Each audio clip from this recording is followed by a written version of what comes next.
ಕೇಂದ್ರ ಸರ್ಕಾರದ ಬಜೆಟ್ ವಿರುದ್ಧ ಸಚಿವ ಪ್ರಿಯಾಂಕ್ ಖರ್ಗೆ ಕೆಂಡ ಕಾರಿದ್ದಾರೆ. ನಾವುಗಳು ಬೆವರು ಸುರಿಸಿ ರಾಷ್ಟ್ರವನ್ನ ಕಟ್ತಾ ಇದ್ದೀವಿ, ಆದರೆ ಅದಕ್ಕೆ ಪ್ರೋತ್ಸಾಹ ನೀಡಿ ಅಂತ ಕೇಳೋದೇ ತಪ್ಪ ಕೇಂದ್ರ ಸರ್ಕಾರಕ್ಕೆ.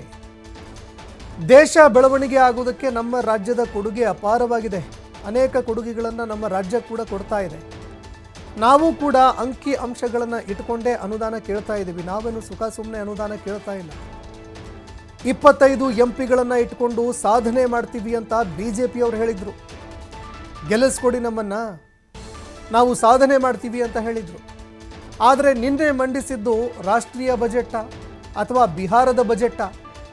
ಬೆಂಗಳೂರಿನಲ್ಲಿ ಸಚಿವ ಪ್ರಿಯಾಂಕ್ ಖರ್ಗೆ ಪ್ರಶ್ನೆ ಮಾಡಿದ್ದಾರೆ.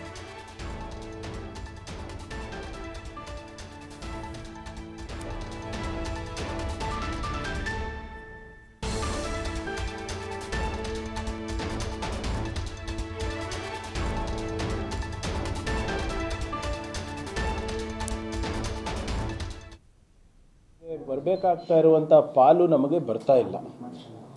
ಅದನ್ನು ಕೇಂದ್ರ ಸರ್ಕಾರನೇ ಒಪ್ಕೊಂಡಿದೆ. ನಿರ್ಮಲಾ ಸೀತಾರಾಮನ್ ಅವರೇ ಇಲ್ಲ, ನಮ್ಮ ರಾಜ್ಯಕ್ಕೆ ಅನ್ಯಾಯ ಆಗ್ತಾ ಇದೆ, ಅದನ್ನು ನಾವು ಯಾವುದಾದ್ರೂ ರೀತಿ ನಾವು ನಿಭಾಯಿಸಬೇಕಾಗುತ್ತೆ ಅಂತ ಕೂಡ ಒಪ್ಪಿದ್ದಾರೆ. ಆಮೇಲೆ ನಾವೇನು ಸುಮ್ಮನೆ ಕೇಳ್ತಾ ಇಲ್ಲ ಅಲ್ಲ ಇವರೇ, ನಾವು ಬೆವರು ಸುರಿಸಿ ನಾವು ಇವತ್ತು ಬರೀ ರಾಜ್ಯ ಅಲ್ಲ ರಾಷ್ಟ್ರವನ್ನು ಕಟ್ತಾ ಇದ್ದೀವಿ. ರಾಷ್ಟ್ರವನ್ನು ಕಟ್ಟಲಿಕ್ಕೆ ನಮಗೆ ಸಹಕಾರ ಮಾಡಿ ಅಂತ ಹೇಳೋದು ತಪ್ಪಾಯ್ತಾ? ಇವತ್ತು 110 ಯೂನಿಕಾರ್ನಲ್ಲಿ 45 ಯೂನಿಕಾರ್ನು ಇವತ್ತು ನಮ್ಮ ರಾಜ್ಯದಿಂದ ಏನೋ ಹೊರಗೆ ಬಂದಿವೆ. ಮತ್ತು ಇವೆಲ್ಲ ಅಂಕಿಅಂಶಗಳು ಇಟ್ಟು ನಾವು ಕೇಳ್ತಾ ಇರೋದು ತಪ್ಪ? ಇವತ್ತು ಉದ್ಯೋಗ ಖಾತ್ರಿನಲ್ಲಿ ಜಾಸ್ತಿ ಕೊಡಿ ಅಂತ ಕೇಳೋದು ತಪ್ಪ? ಇದು ಉದ್ಯೋಗ ಖಾತ್ರಿ ಯೋಜನೆ ಸರಿ ಇಲ್ಲ, ಇದನ್ನು ನಾವು ಬಂದ್ ಮಾಡ್ತೀವಿ ಅಂತ ಹೇಳಿ 11 ವರ್ಷ ಆಯಿತು.